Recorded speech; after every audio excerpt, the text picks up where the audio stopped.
Bismillahirrahmanirrahim. Assalamualaikum warahmatullahi wabarakatuh. Ya Rabbi Mustafa balligh maqasidana waghfir lana wa ya wasi'an ya Rabbi Mustafa balligh maqasidana waghfir lana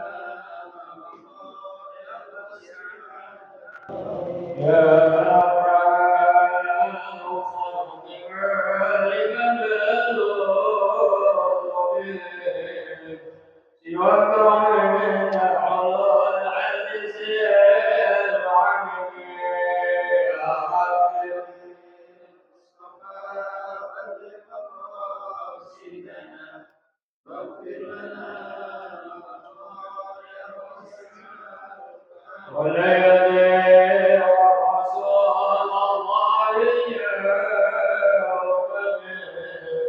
إن البلاء وتجلى باستمرار تلقي يا رب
واغفر لنا هو الذي ترجى شفاعته لكل أمر من الأموال مغترب يا ربي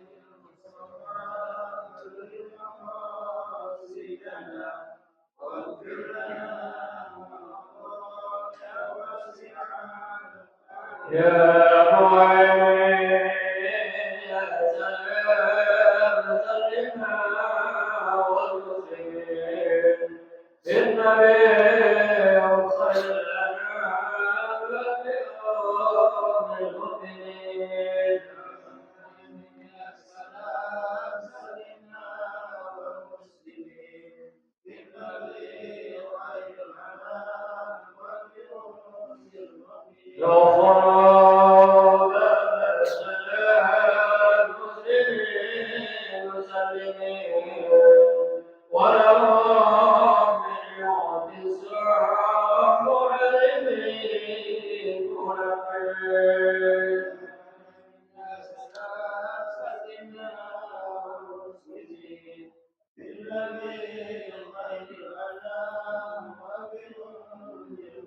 وصلاة الله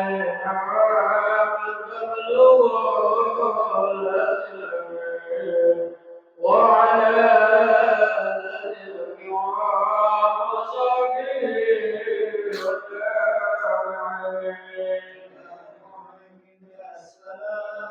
سلمنا والمسلمين بالنبي وخلنا وبرب الغفلين اللهم صل وسلم وبارك عليه.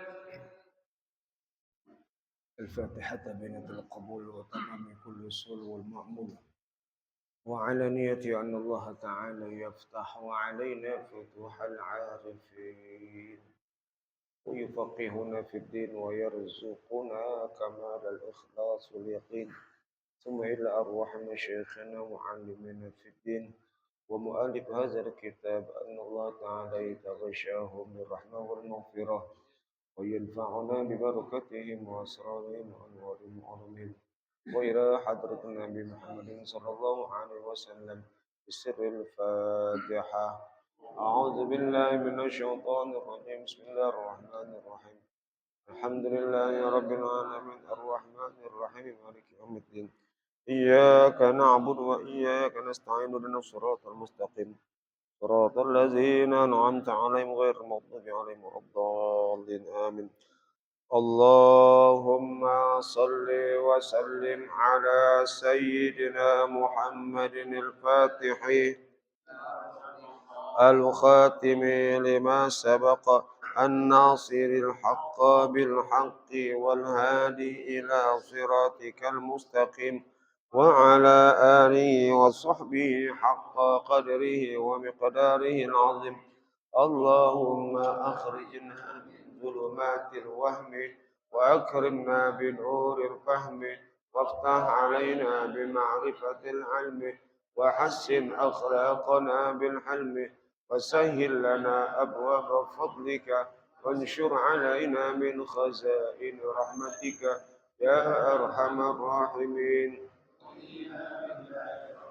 وبالإسلام دينا وبمحمد النبي ورسولا. اللهم أنت ربي لا إله إلا أنت خلقتني وأنا عبدك وأنا على عهدك ووعدك ما استطعت أعوذ بك من شر ما صنعت أبوء لك بنعمتك علي وأبوء بذنبي فاغفر لي فإنه لا يغفر الذنوب إلا أنت.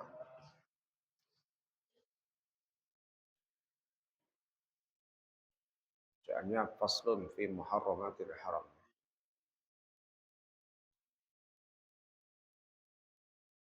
Bismillahirrahmanirrahim.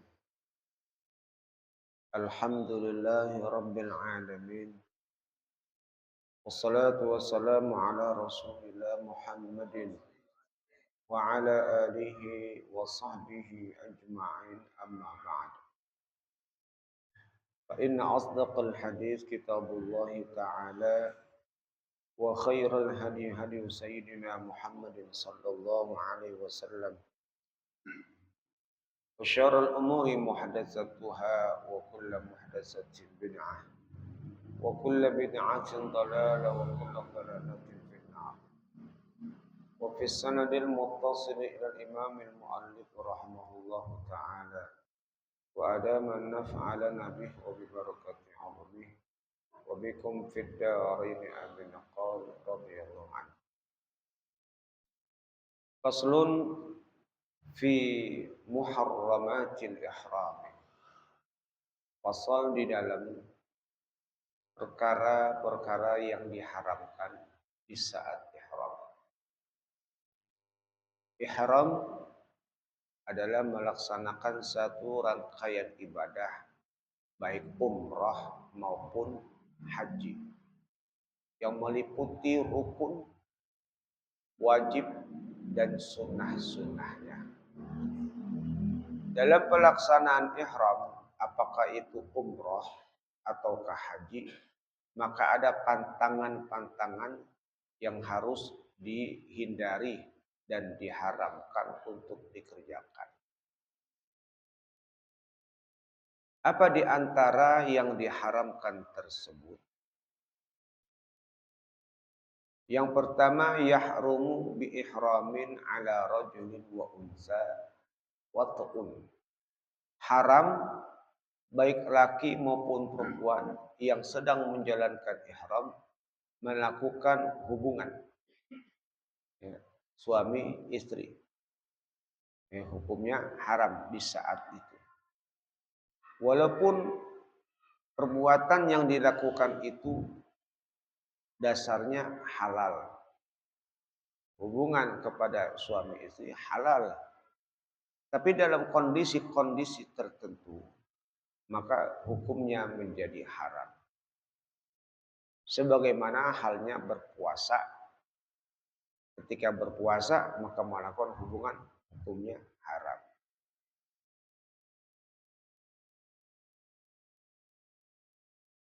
Disinilah bahwa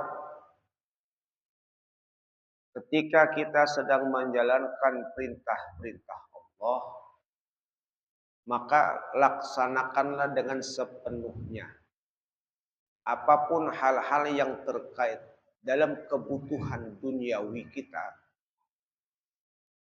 maka saat menjalankan perintah-perintah Allah harus maksimal melakukannya. Ketika ada hal-hal kebutuhan duniawi kita, ya, lagi sholat, makan itu kebutuhan duniawi dan itu halal dimakan. Tapi di saat menjalankan ibadah, sholat, maka harus dihentikan dulu segala kebutuhan-kebutuhan duniawi itu. Maka nggak boleh orang sholat makan. Ya, berpuasa pun begitu. Menjalankan ibadah haji pun begitu. Ketika menjalankan ibadah haji, ibadah umroh, melakukan perintah-perintah Allah Ta'ala, maka segala kebutuhan-kebutuhan duniawi saat melaksanakan ibadah tersebut harus disingkirkan. Jangan kau bawa saat melakukan ibadah, menjalankan perintah Allah dalam urusan-urusan duniawimu. Jangan kau mau bawa di situ. Maka diharamkan, maka dipertegas. Ya, karena memang manusia itu suka nyolong-nyolong, maka dipertegaslah. Udah hukumnya haram. Ada konsekuensinya kalau itu kau langgar, kau akan terkena imbas yang tidak baik buat engkau. Maka diharamkanlah berhubungan saat melaksanakan ihram.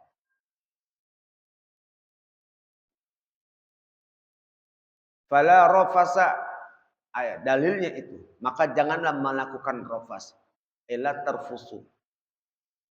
Jangan melakukan rafas. War rafasu mufassarun bil wati. Rafas itu ditafsirkan dengan berhubungan. Ya. Wa yaqsudu bihil hajju wal umratu. Haji dan umrohnya bisa rusak dengan sebab melakukan hubungan. Ya. Kalau melakukan hubungan, maka rusak hajinya. Ya.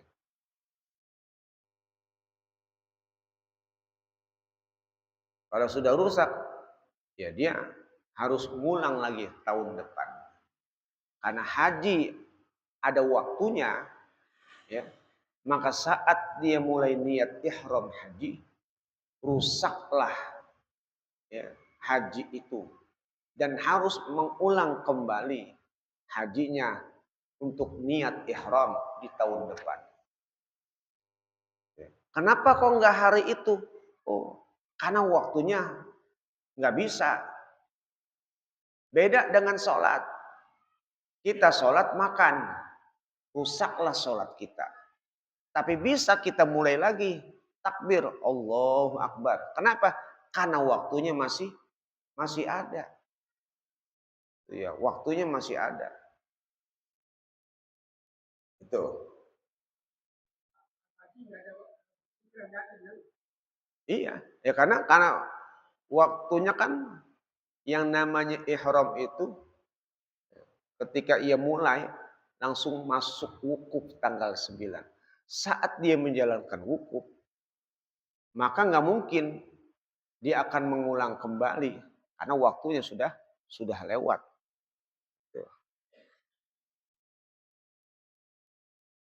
Belum dia harus mikot dulu, ya, untuk melaksanakan ihram hajinya. Jadi ketika rusak harus diulang lagi. Lain halnya kalau dia sudah niat, dia niat ihram di hotel, ya, belum berangkat wukuf, udah niat ihram, dia ngerjain sama bininya berduaan. Nah, itu rusak hajinya. Nah, dan dia kena dam, ya, kena tuh berontak, ya. Nah, niat lagi, masih bisa. Niat lagi masih bisa. Kenapa? Karena waktunya masih ada dan di situ. Tapi kalau sudah lewat, ngerjainnya udah lewat wuku, baru ngerjain. Nah itu udah nggak bisa, berarti dari awal lagi.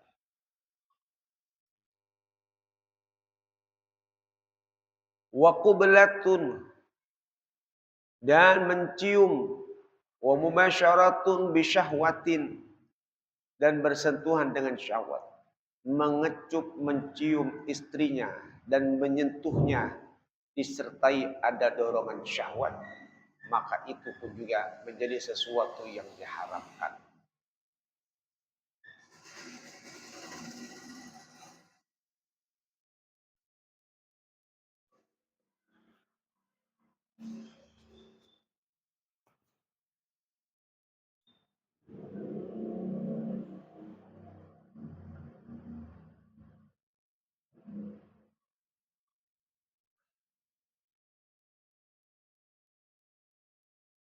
Nah, hanya hubungan aja tuh yang bikin hajinya rusak.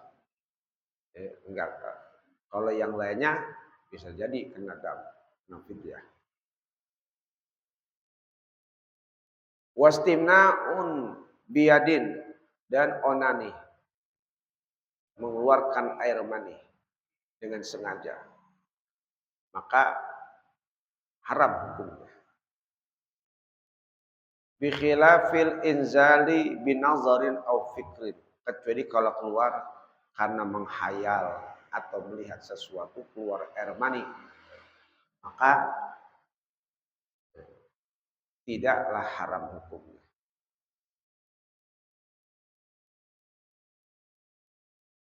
Wa nikahun, dan nikah, lagi haji nikah, nah, itu haram. Li khabari muslimin la yankihul muhrim wa la yunkihu. Orang yang lagi ihram tidak boleh menikah dan tidak boleh menikahkan. Si laki yang sedang ihram nggak boleh dia melakukan akad dia dengan calon mertuanya walaupun calon mertuanya tidak lagi ihram. Nggak boleh. Sebaliknya, ya, mertuanya lagi ihram, pengantennya pun ya, yang laki nggak ihram, nggak boleh juga.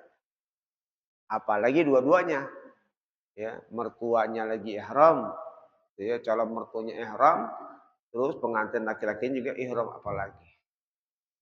Tidak boleh salah satu keduanya di antara yang lagi ihram.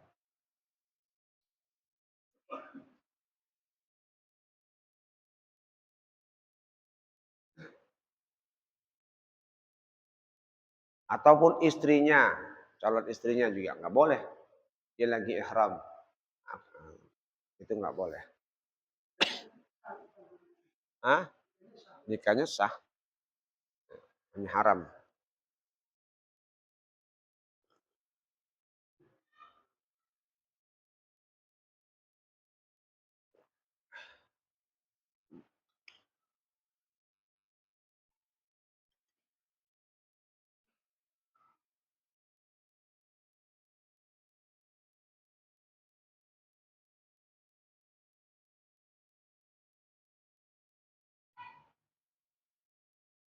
Watatayyubun, dan memakai minyak wangi. Ya. Memakai minyak wangi.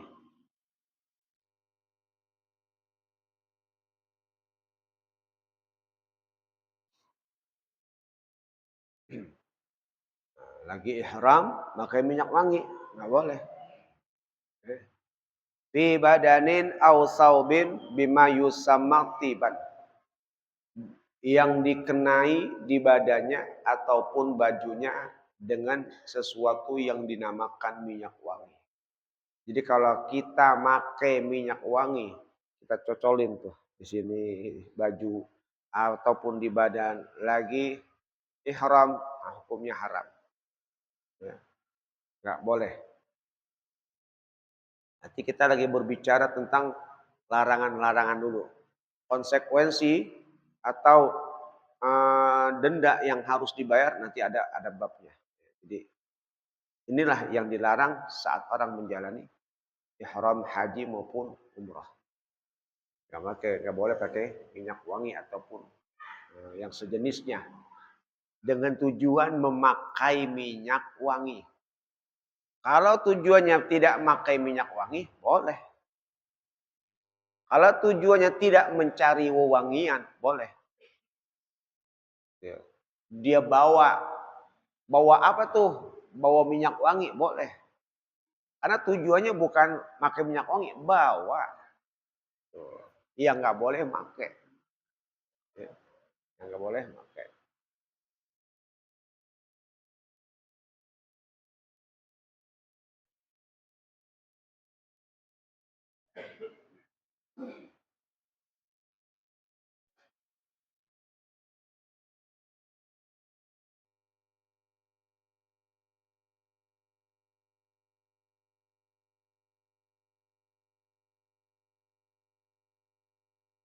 Mandi pakai sabun.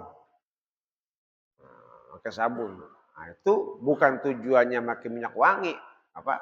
Walaupun sabun itu wangi. Kenapa? Karena tujuannya bukan pakai minyak wangi. Emang pada lendir ini badan kagak enak, pakai sabun. Tapi kalau tujuannya milih, wanginya nggak enak nih, yang ini aja nih enak kan? Nah itu tujuannya ini lagi ihram, itu nggak boleh. Kenapa? Karena ada tujuan untuk menempelkan wewangian melalui sabun di badannya. Tujuan. Kalau tujuannya ya biasanya mandi pakai sabun, ya apa aja udah. Ya, mau sabun apa mereknya, mau baunya duren ya nggak apa-apa. Mau jeruk atau serah. Yang penting ya, jangan ada tujuan untuk mencari wewangian pada sabun tersebut. Kamiskin, contohnya minyak wangi, minyak misik. Wa ambarin, minyak ambar. Wa kafurin, minyak kafur. Hayin, au mayit. Baik itu untuk orang yang hidup ataupun untuk orang mati. Apa istilahnya? Kamper ya. Kamper. Kamper orang hidup atau kamper orang mati. Ya, saya pakai kamper orang mati biar ingat mati. Tetap aja nggak boleh. Lagi ihram wangi-wangian. Nah, nggak boleh. Wawardin, mawar, wamaihi air mawarnya nggak boleh. Walau bisyadin nahwi miskin bitor fi saubihi. Meskipun minyak misik itu diikat di ujung bajunya. Nggak boleh juga tuh. Biar kelihatan wangi saya nggak pakai, cuma ngikat doang di ujung baju. Nggak boleh juga. Karena ada tujuan mengambil wewangian pada badannya.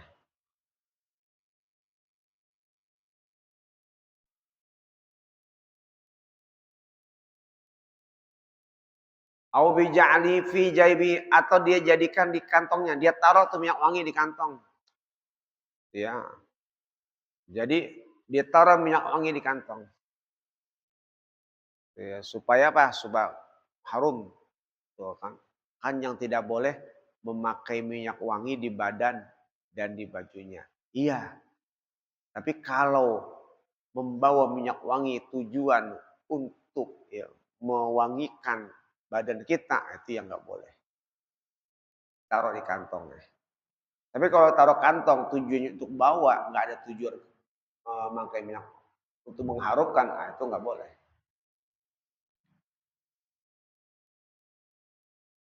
Jadi itu tuh kan minyak wangi halal, bahkan bisa jadi sunnah. Tapi tetap dalam hal ini untuk menjalankan ibadah haji lepas tuh urusan-urusan duniawi.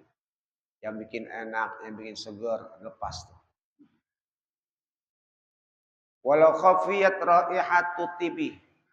Meskipun baunya sudah hilang. Nggak boleh juga tuh. Kal kagizi wal faghiyati. seperti kagiz dan fagiyah. Wahia tamrul hinai, yaitu korma untuk pacar. Tuh, ya. Nggak ada wanginya, tapi memang ke arah situ. Sebagai sesuatu yang bisa membuat tubuh terlihat indah, terlihat. Nah, nggak boleh juga.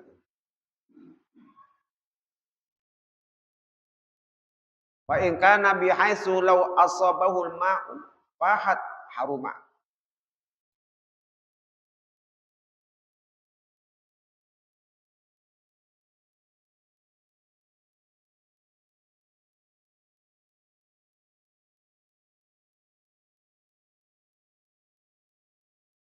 Ya, jadi andai kata baunya minyak wangi itu hilang seperti kagil dan fagiyah, nah, nanti dilihat kalau dia kena air, fa in kana bihaitsu law asabahul ma'u fahat. Kalau itu kena air, bau wanginya akan semerbak, itu haram hukumnya.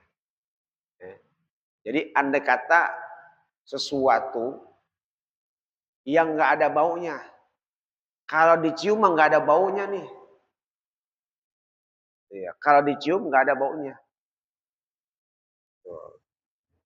Lalu kena air, baunya baru semerbak, itu hukumnya haram.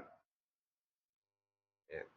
Tapi kalau tidak keluar wewangiannya, maka tidaklah haram. Wa illa fala. Kalau nggak ada semerbak harumnya, maka tidaklah haram. Wadahnun bi fathi awalihi sya'ri ra'sin, dan haram memakai minyak rambut kepala. Kepala kita dikasih minyak rambut. Ya, nggak boleh hukumnya.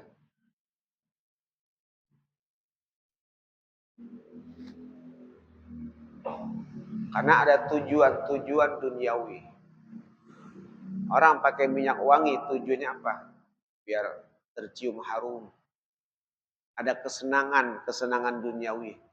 Nah, tuh, ada kesenangan duniawi. Nggak boleh. Pakai minyak rambut. Ada apa tuh ente tujuannya pakai rambut diminyakin? Biar kalau disisir kelihatan cakep ganteng gini. Tujuannya ke situ. Nah, itu haram, nggak boleh.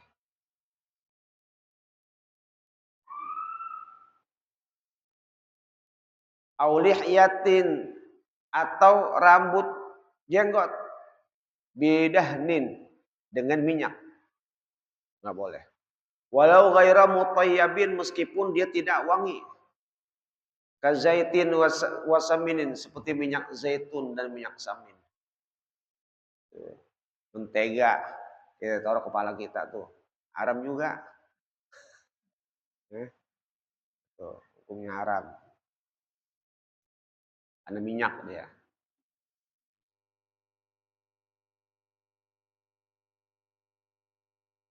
Wa izalatuhu aisya'ri walau wahidatan min ra'si aw lihyati aw badani.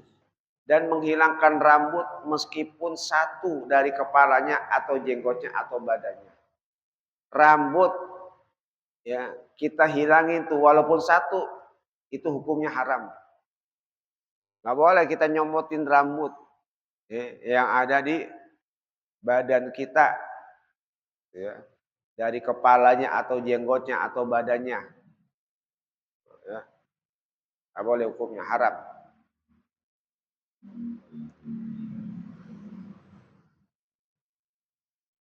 Pada prinsipnya bahwa orang ketika cukur itu kan menghilangkan rambut. Ketika menghilangkan rambut kan ada tujuan yang diinginkan. Apa? Biar kelihatan rapi. Ya, biar kelihatan rapi, maka ada yang perlu digunting, dirapin, atur. Tujuan ke situ nggak boleh. Maka menghilangkannya pun juga tidak boleh. Naam in ihtaja ila halqi sya'rin bi kasrati qamalin aw jirahatin fala hurmata. Tapi kalau dia butuh mencukur rambutnya karena banyak kutunya atau terluka, fala hurmata, maka tidak haram. Ya. Kepala kita nih rambut banyak kutu. Ya, ini harus dicukur.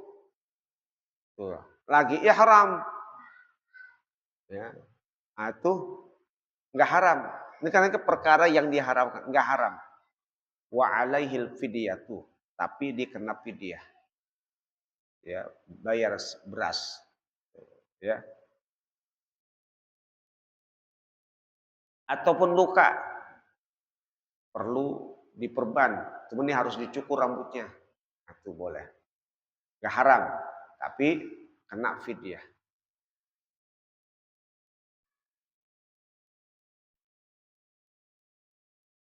Karena Allah katakan famangkana minkum maridun ya au bihi azam min ra'sihi fa fidyatun. Ya. Maka wajib membayar fidyah. Min siyamin au sadaqatin au nusuk. Mau puasa kah atau sedekah kah?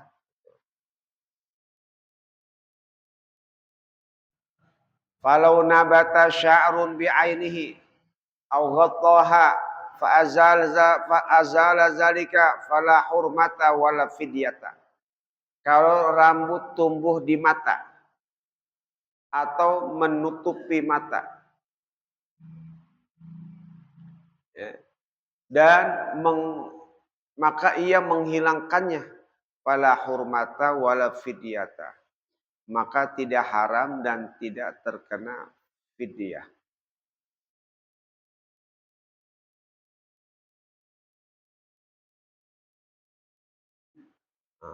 Ya, jadi kalau rambutnya panjang menutupi mata nggak bisa lihat ini.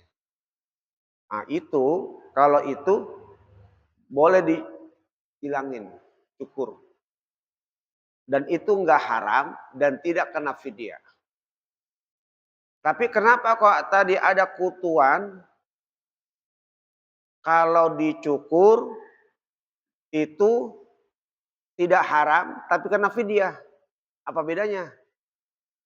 Kalau tadi di kepala itu terjadi karena faktor dari rambut itu sendiri. Nah kalau mata itu faktor luar.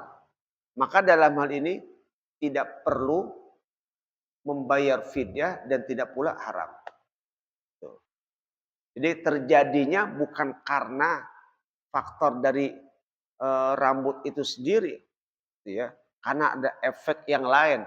Nah kalau ini kan memang kutu emang tumbuhnya di rambut. Kalau dicukur ya apa-apa silakan. Tapi kena fidyah, nggak haram, nggak dosa, tapi kena fidyah.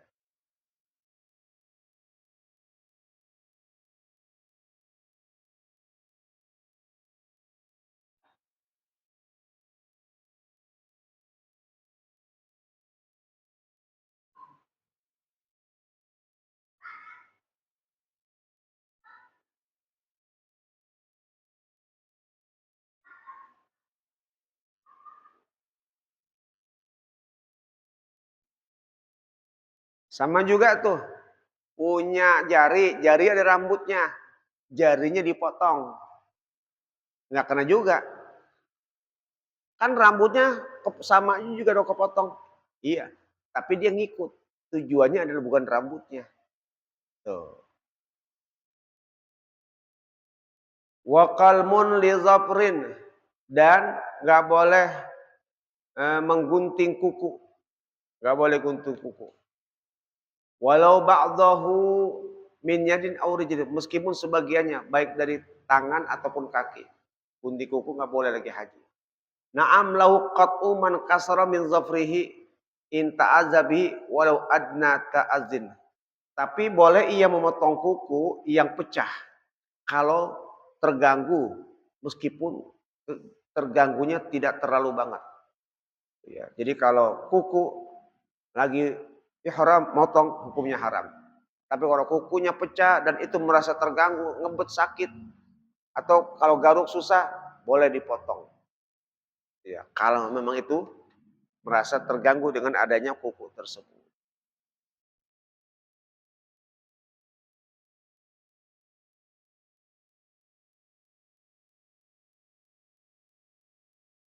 Wa yahrumu satru rajulin lamra'atin ba'dha ra'sin bima yu'addu satiron. Dan haram laki-laki menutup sebagian kepalanya yang dianggap dengan penutup. Ya, nggak boleh tuh laki-laki nutup kepalanya yang dianggap penutup kepala. Ya. Urfan secara umum, yang umumnya orang nutup kepala bagaimana? Tuh, ya, pakai helm, ya, pakai peci, pakai rambut, pakai sarung, itu ya, nggak boleh. Min makhitin au ghairihi, baik itu berjahit ataupun tidak. Kakolan suatin, seperti peci, wa khirqatin ataupun kain.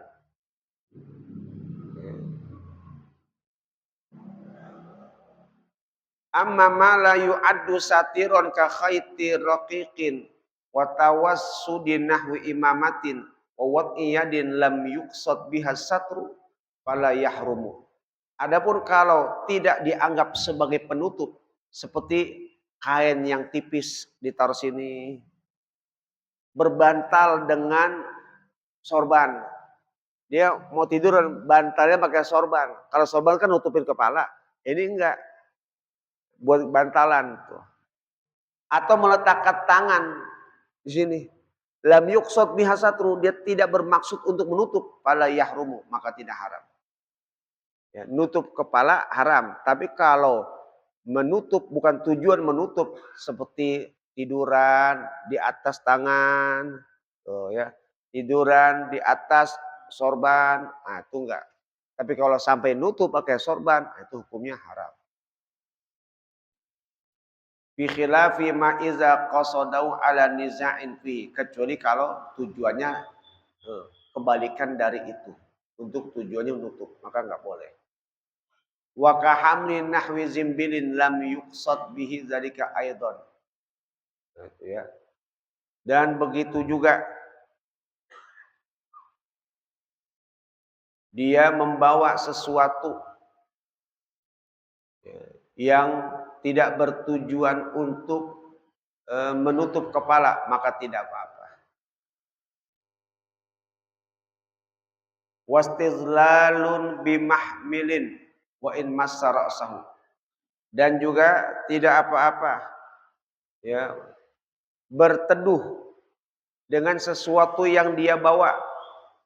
Itu kayak payung. Itu enggak apa-apa tuh, enggak haram pakai payung ya. Itu enggak apa-apa. Karena umumnya begitu payung. Wa in massa ra'sahu, meskipun tuh payung nyentuh kepalanya. Ya. Meskipun nyentuh kepalanya. Maka itu tidaklah diharamkan bagi orang yang sedang ihram haji maupun umrah. Ya. Tsumma qala wa lubusu rajuli makhitan wallahu a'lam bissawab.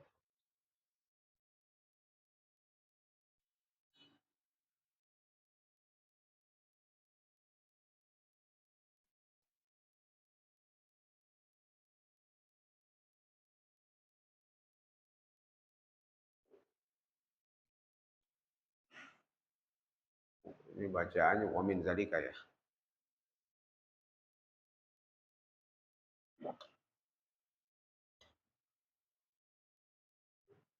Bismillahirrahmanirrahim. Wa min zalika.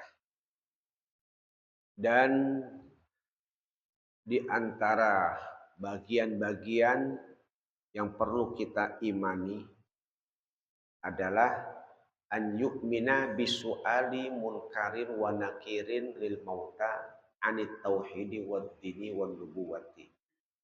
Kita wajib percaya bahwa ketika dimasukkan ke dalam kubur akan dihadapkan oleh pertanyaan dua malaikat munkar dan nakir bagi orang yang mati, yang ditanya tentang perkara tauhid, agama dan kerasulan Nabi. Ini wajib dipercaya. Yang namanya beriman adalah sesuatu yang diyakini di dalam hati atas perkara-perkara yang bisa jadi tidak diterima oleh akal. Akal kita nggak sampai tuh dalam hal perkara di kuburan, nggak sampai, ya, nggak sampai. Tapi ya, itu memang benar-benar nyata ada berdasarkan baik Quran ataupun hadis Nabi, maka kita wajib percaya bahwa pertanyaan munkar dan nakir itu pasti ada. Apa yang ditanya? Ya perkara tauhid.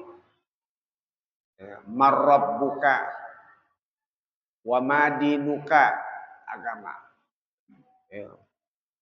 Wa ma rasulika wa man nabiyuka, siapa nabi. Itu yang ditanya. Perkara-perkara tauhid yang ditanya. Ini wajib kita imanin, wajib percaya.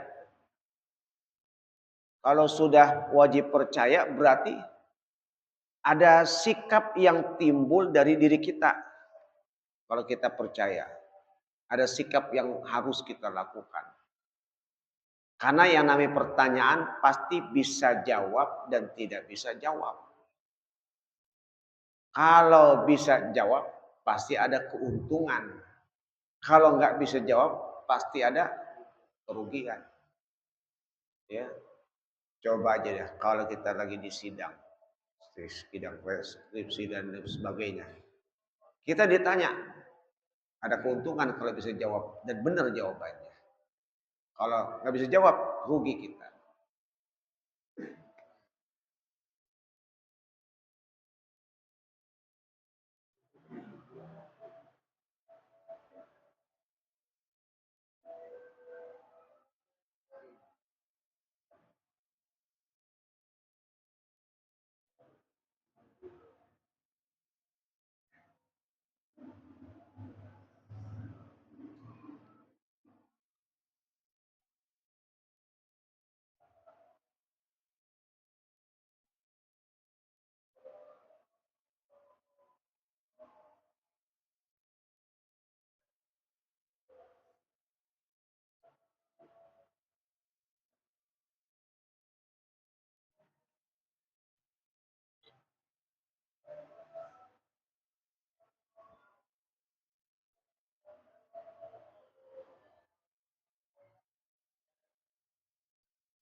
Nah,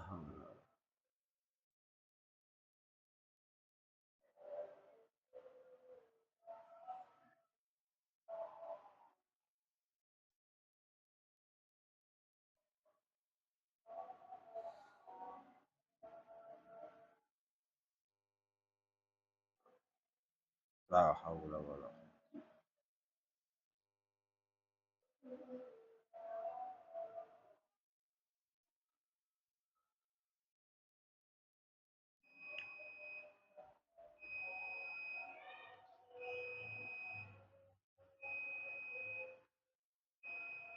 la haula.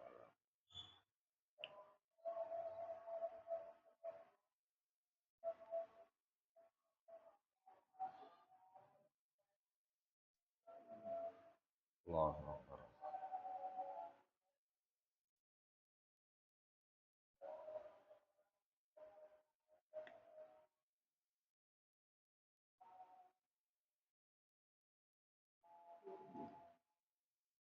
La ilaha.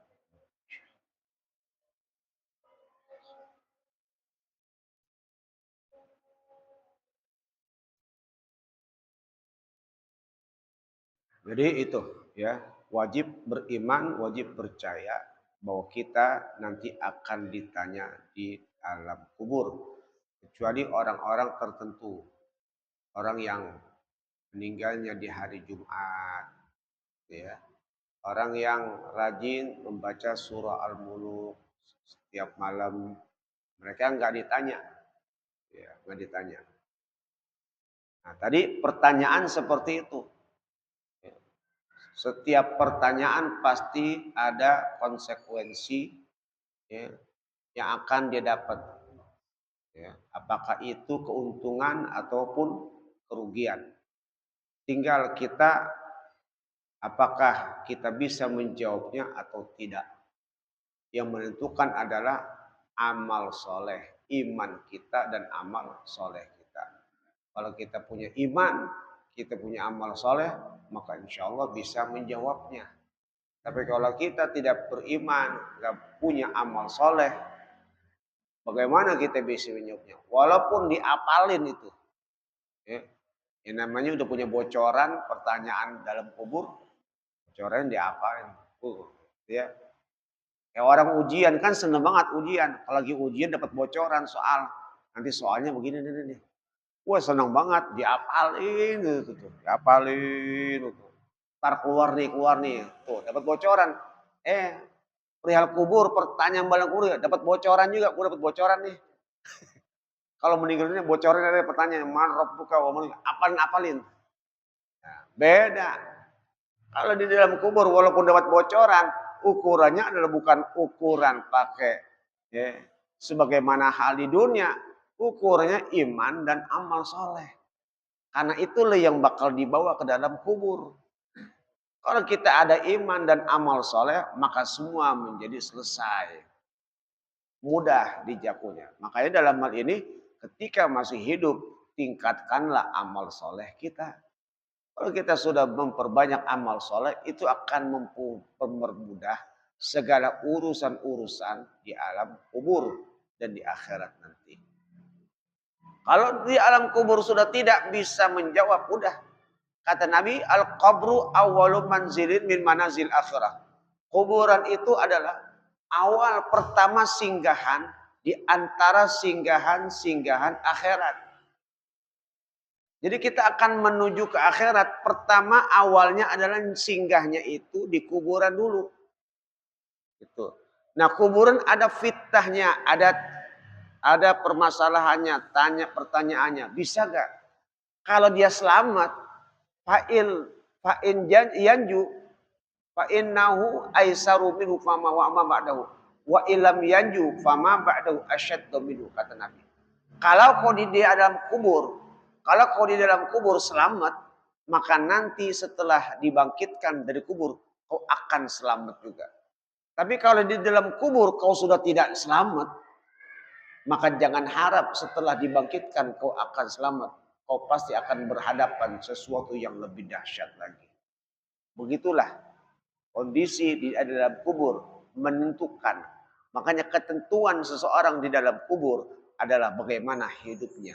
Yamutul mar'u ala ma'asya alaih wa yub'atsul mar'u ala ma mata alaih, kata Nabi. Matinya seseorang, baik dan tidak matinya seseorang tergantung di masa hidupnya ia. Wa yub'atsul mar'u ala ma mata alaih, dan dibangkitkannya seseorang tergantung bagaimana saat dia mati. Matinya husnul khotimah karena amal solehnya ia lakukan semasa dia hidup. Kalau sudah husnul khotimah, maka setelah di alam kubur dan bangkitnya dia pun akan merasakan kebaikan-kebaikan juga. Jadi penentunya adalah mumpung masih hidup di dunia, tingkatkan, perbanyak amal-amal soleh agar selalu mengiringi di alam kubur kita nanti. Itu kita wajib percaya. Bahkan Nabi katakan, ya, Nabi katakan di dalam satu hadis, istaghfiru li akhikum wasalu lau tasbit fa innahumul ana yus'al. Mohonkanlah ampun kepada saudaramu yang di dalam kubur. dan mohonkanlah ketetapan agar bisa menjawab pertanyaan malaikat dalam kubur. Fa innahumul anna yus'al. Karena mereka sekarang sedang ditanya. Makanya ada istilah talqin. Di kuburan ditalqinin. Kenapa dia lagi tanya oleh malaikat? Ajarin tuh talqin. Emang dia bisa dengar? Ya, bisa. Ya. Jadi orang kita jawab salam aja ngomong, dijawab. Kita ngucapin salam.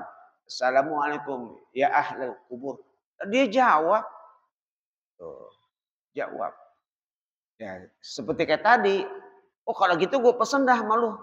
Ya, ntar kalau gue meninggal dunia, ya, lu terus talkinin gue ya biar gue bisa. Ukurannya bukan itu. Nah, ya, ukurannya amal. Kalau amalnya kita ada, maka ketika ditalkinkan akan mudah. Istilahnya talkin itu masuk sekadar ngingetin doang. Tuh, ngingetin doang. Tuh ya. Wa an yu'mina bi na'imil qabri li ahli ta'ati wa bi azabihi li ahli maksiyati. Dan dia wajib beriman dengan adanya nikmat kubur untuk orang-orang yang taat dan adanya azab kubur bagi orang-orang yang bermaksiat. Wajib percaya bahwa nikmat kubur itu pasti ada. Cuman buat siapa? Ya yang namanya buat orang yang taat. Azab kubur itu pasti ada. Buat siapa? Buat orang yang durhaka, yang maksiat. Ya. Karena yang namanya kehidupan itu kan ada 3. Kehidupan di dunia, kehidupan di alam kubur, kehidupan di akhirat. Hidup di dunia ada bahagia, ada sengsara. Maka hidup di kuburan pun begitu. Ada bahagia, ada sengsara. Tuh, ya. Ini kita pakai akal aja dulu. Hidup di dunia kita rasakan ada orang yang bahagia, ada orang yang sengsara. Maka ketika hidup di alam kubur pun begitu juga. Ada yang bahagia, ada yang sengsara. Nanti di akhirat pun akan hidup juga. Ada yang bahagia, ada yang sengsara. Dalam hidup pasti akan berhadapan dua. Tinggal penentunya adalah kita ini berada dalam kebahagiaan atau tidak. Ketika kita hidup di dunia, merasakan kebahagiaan, maka tergantung bagaimana keseriusan kita di dalam mengisi, ya, mencari duniawi tersebut. Ya. Kalau pengen, istilah orang dulu ngomong, kalau lu pengen bahagia, lu kerja, lu cari duit yang benar, lu hidup bahagia. Itu kan bahasa dunia. Kalau lu pengen, ya, kagak kerja, yang ada hidup lu sengsara. Itu kan bahasa dunia. Bahasa dunia kan begitu kan. Kalau lu pengen senang, lu pengen kerja. Itu kan bahasa dunia itu tuh. Lu kerja, kalau gak kerja bagaimana mau senang, bagaimana mau nikmat-nikmat. Ya kerja dulu dong. Itu kalau cari dunia. Tapi kalau bahasa kubur, kalau lu pengen hidup lu senang di dalam kubur, lu banyakin amal soleh. Kalau lu kurang amal soleh, bagaimana lu bisa ngerasain hidup bahagia dalam kubur. Begitu juga di akhirat. Gitu. Ya. Jadi berpikir kita kayak gitu. Di dunia banyak kita suruh pikirkan orang-orang. Itu kami minta-minta kalau mau ini kerja dong, biar usaha, biar enak, jangan begitu doang. Ingat ngurusin orang untuk kerja, tapi kuburan juga kita hidup. Ketika hidup ada bahagia, ada sengsara. Nilai bahagia di kuburan adalah amal soleh kita selama hidup di dunia. Baru kalau kita tidak punya amal soleh, maka akan sengsara di alam kubur nanti. Begitu juga di akhirat nanti. Itu. Kalau masih malas-malasan aja ya, udah deh. Ya. Waktunya sholat kagak sholat, waktunya ibadah malas, kesibukan duniawi dikerjain terus, itu yang dilakonin. Nggak ada upaya-upaya untuk bagaimana ia ya, mencari kebahagiaan di alam kubur nanti. Tapi giliran urusan dunia benar-benar kerja gue biar punya ini, harapannya ada. Pengen punya mobil, kerja biar dapat duit, usaha ini itu. Pengen punya rumah, kerja dulu biar cari duit dulu, biar dapat ini. Ada keinginan mencapai kebahagiaan di dunia, ada usaha-usaha yang dilakukan. Ini kalau bahasa dunia. Maka kalau ingin hidupmu di alam kubur, Ya kayak gitu juga. Kerja juga di dunia. Untuk apa? Mendapatkan kebahagiaan di alam kubur dengan amal soleh yang dilakukan. Tuh. Kalau malas ya udah, ya nikmatin aja. Malas udah nikmatin aja. Coba orang-orang yang sengsara itu ya, kita lihat ya mereka hidupnya susah. Ya kenapa? Karena mereka malas. Ya, warisan juga kagak turun. Mengharapkan warisan dari mana? Bapak lu mang tuh bandanya semana? Nungguin warisan mah kagak bisa-bisa juga. Gitu ya. Kerja emang malas. Ya udahlah. Sengsara dah. Pinggir jalan, lapar kelaparan semua. Itu kalau bahasa dunia. Ya begitu tuh. Tapi kalau ente bekerja berusaha, nah, ini bahasa kita, akal kita yang konkret aja di dunia begitu tuh. Mau kita robah diri kita, pengen jadi lebih baik. Maka jangan lupa pikirkan akhirat pun juga. Alam kubur pun juga sama seperti itu. Tuh, ya. Nah makanya orang yang mendapatkan nikmat kubur, orang yang taat, yang beramal soleh. Orang yang mendapatkan siksa kubur, ya pastinya adalah orang-orang yang tidak berbuat taat, alias dia maksiat. Kalau dia tidak taat, dia maksiat. Dia nggak sholat, dia maksiat. Wa an yu'mina bil ba'si ba'dal mauti, dan dia wajib beriman dengan dibangkitkannya setelah mati. Kalau setelah mati di alam kubur, dia pasti akan dibangkitkan nanti. Setelah kubur tuh ya. Maka kubur tuh singgahan sementara. Kalau cara kita transit tuh ya. Tujuan kita maunya kemana? Ya. Dari Mekah, dari ini mau pulang kampung ke Indonesia. Cuman ada transitnya dulu, nginep di hotel gitu.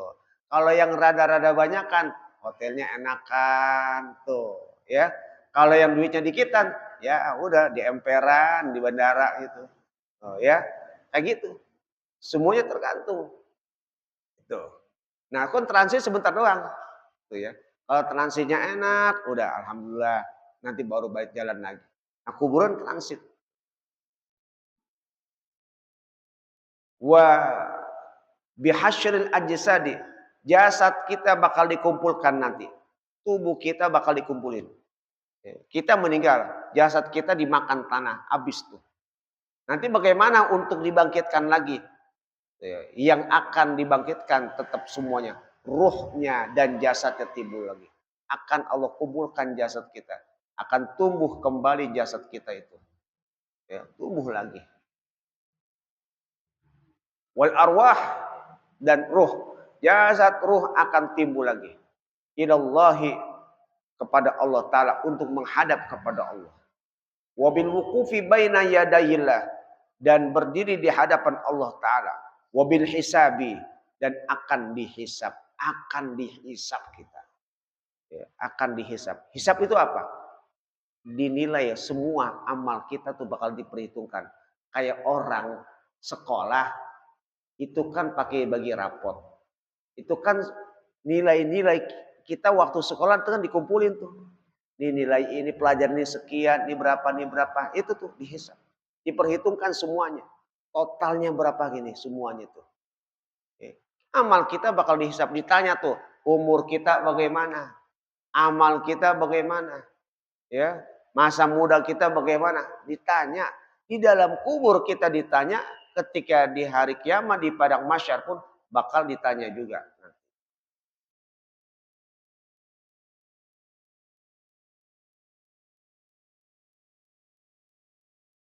Wa annal ibadah yatafawwatuna fi ila musamahin wa munaqashin.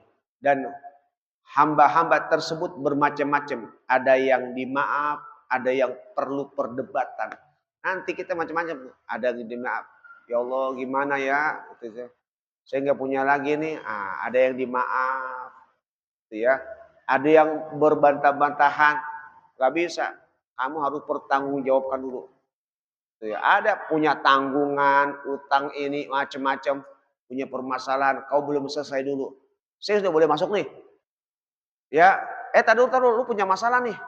Punya utang belum lu bayar nih. Tuh, berbantah-bantahan lagi. Saya boleh masuk nih. Ya udah nggak ada masalah lagi dah. Ya udah, dimaaf. Ini salah dikit biarin dah nggak apa. Ada yang dimaaf, macem-macem. Wa ila man yadkhulul jannata bighairi hisab. Dan ada yang masuk ke surga tanpa dihisab. Masuk surga ada yang tanpa dihisab. Para sahabat-sahabat di mana mereka pun masuk dalam keadaan tidak dihisab. Summa qala wa an yu'mina bil mizan wallahu a'lam bissawab.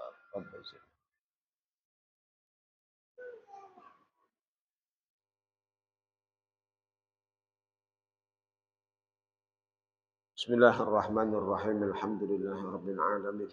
Hamdan yuwafi ni'amahu wa yukafi'u mazidah. Ya Rabbana lakal hamdu wa lakal syukru kama yanbaghi li jalali wajhika wa 'azimi sultanik. Allahumma shalli 'ala sayyidina Muhammad wa 'ala ali sayyidina Muhammad.